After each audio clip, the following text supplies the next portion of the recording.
Sir एक question है, क्यों कुछ लोग लाइफ में कॉन्फिडेंट होते हैं और कुछ लोग हमेशा कंफ्यूज्ड या इनसिक्योर? सेम एनवायरनमेंट फिर भी इतना डिफरेंस? बहुत पावरफुल क्वेश्चन। सोचो, अगर पर्सनालिटी एक बिल्डिंग है तो उसके फाउंडेशंस बचपन से ही बनते हैं, और इसी को एक्सप्लेन करती है एरिक एरिक्सन की theory. Personality building, interesting. Sir मतलब हम ग्रेजुअली शेप होते हैं? एग्जैक्टली। और हर एज पे एक साइकोलॉजिकल चैलेंज होता है जो डिसाइड करता है कि हम इमोशनली स्ट्रांग बनेंगे या स्ट्रगल करेंगे। सर मतलब अडल्टहुड और ओल्ड एज भी डेवलपमेंट का पार्ट है? बिल्कुल।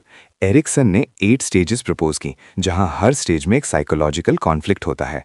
अगर कॉन्फ्लिक्ट हेल्दी तरीके से रिजॉल्व हो गया, ग्रोथ, अगर नहीं, स्ट्रगल। सर कॉन्फ्लिक्ट वर्ड थोड़ा स्कैरी लग रहा है, ये कॉन्फ्लिक्ट्स क्या होते हैं? कॉन्फ्लिक्ट मतलब इंटरनल चैलेंज, जैसे trust versus mistrust, identity versus confusion.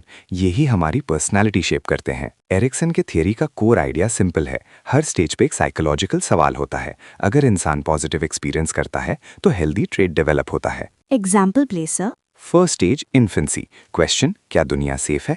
अगर केयर गिवर्स लविंग और रिलायबल हैं तो ट्रस्ट डेवलप होता है। अगर निग्लेक्ट या इनकंसिस्टेंसी, मिसट्रस्ट। ओह मतलब बेबी का एनवायरनमेंट डायरेक्टली फ्यूचर इमोशंस को अफेक्ट करता है? Exactly. Early experiences life long impact डालते हैं। सर 8 स्टेजेस याद रखना मुश्किल लगेगा, कोई इजी फ्लो? चलो स्टोरी की तरह समझो। Infancy, trust versus mistrust. Early childhood, autonomy versus shame. Play age, initiative versus guilt. School age, industry versus inferiority. Adolescence, identity versus role confusion. Young adulthood, intimacy versus isolation. Middle adulthood, generativity versus stagnation.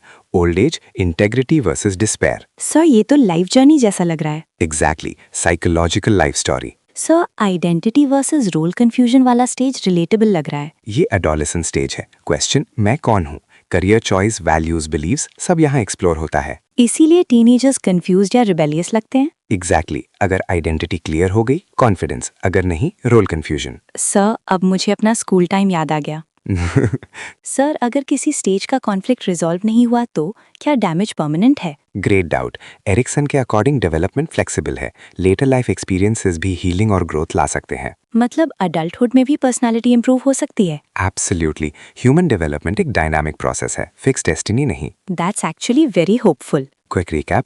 Ericsson ने बोला, life is equal to 8 psychosocial stages. हर stage is equal to psychological conflict. Healthy resolution is equal to positive trait. Development is equal to life long. Sir अब structure crystal clear है। बस concept समझो, रटना नहीं। Sir एक last thought, ये theory real life में कैसे हेल्प करेगी? जब तुम समझते हो कि हर इंसान अपनी साइकोलॉजिकल जर्नी पे है तो जजमेंट कम और एम्पैथी ज्यादा होती है। मतलब self understanding plus others understanding? Exactly. Psychology सिर्फ एग्जाम सब्जेक्ट नहीं, लाइफ अंडरस्टैंडिंग टूल है। सर अब थियोरी इंटरेस्टिंग ही नहीं, मीनिंगफुल भी लग रही है। और वही रियल लर्निंग है। और आप भी ऐसे लर्न करना चाहते हैं तो don't forget to subscribe psychology with SG।